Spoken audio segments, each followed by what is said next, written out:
Over 70 years ago, this 1950 Cadillac Series 62 wasn't just a car, it was a statement.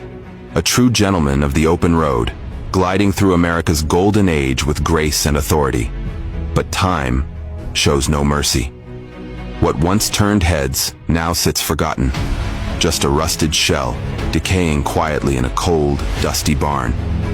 Most people would walk right past it without a second glance. But not me, because I believe legends don't deserve